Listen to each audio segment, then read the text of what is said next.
Halo semuanya, bersama saya Budi Prasetyo. Saya ingin menceritakan terkait dengan mapping kuadran di mana kita pada habit ketiga yaitu dahulukan yang utama. Nah, yang pertama ada pada kuadran penting dan mendesak. Kita harus lakukan ini dengan segera dan eksekusi secara langsung ya, karena sifatnya penting dan mendesak. Yang pertama sebagai koordinator di wilayah gudang adalah rilis SO atau order. Kita harus rilis order supaya kita bisa mencapai target OTP. Kemudian kita harus monitoring terkait dengan akurasi inventory ya. Apabila ada selisih stok, kemudian akurasi lokator yang tidak bagus, bisa menyebabkan kita tidak mencapai target OTP-nya juga karena mempengaruhi proses pengepikan oleh para. Ya, kemudian adalah monitoring pengiriman harian kalau di ekspedisi ya. Kita harus melakukan monitoring pengiriman harian, etanya harus kita lihat dengan seksama bila hari ini sebisa mungkin kita selesaikan dan harus selesai hari itu juga. Kemudian terkait dengan status return pada driver, di mana driver yang mau kembali barang kirimannya karena suatu hal ya. Di situ kita harus cek lewat Oracle faktur yang belum di full faktur ya. Di situ biasanya ada tertera terkait dengan alasan retur, kita harus tanyakan ke drivernya di mana barang tersebut berada supaya bisa jelas terkait dengan status barangnya ini. Kemudian ada penanganan kendala operasional mendadak di lapangan seperti apabila ada orang yang tidak masuk, kemudian ada yang melakukan kalau di gudang itu ada edit lokator, kita harus segera lakukan ya. Nah, untuk persiapan panel OJD 1 juga menurut koordinator juga penting ya sebagai saya sebagai JDP, kemudian di kita juga ada penandatanganan dokumen. Dokumen itu penting karena sifatnya penting dan mendesak juga.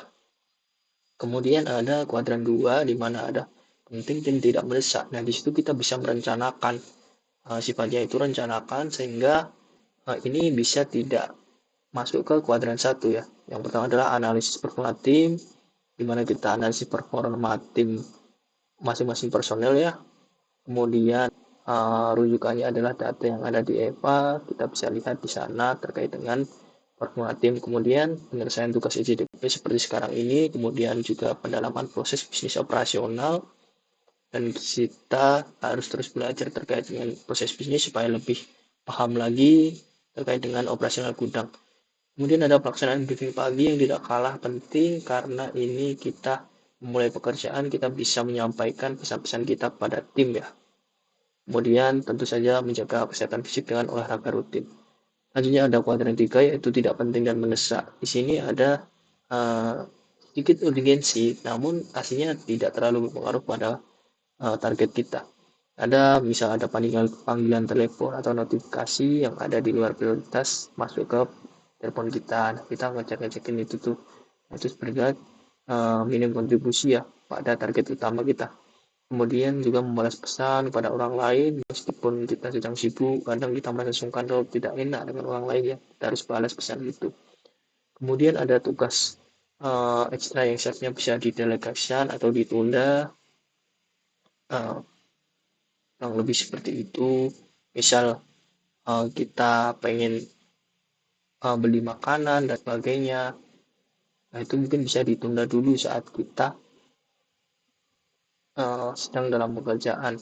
Kemudian ada kuadran keempat, yaitu kuadran yang tidak penting dan tidak mendesak. Nah, itu kita bisa mungkin kita kurangi atau kita hilangkan, yaitu seperti akses berlebihan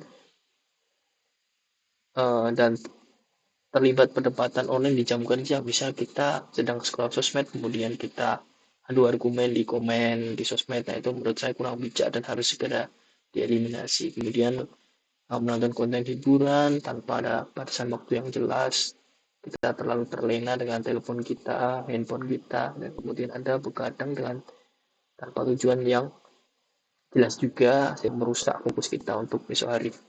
Nah, itu uh, mapping kuadran berdasarkan urgensi dan kepentingan oleh saya.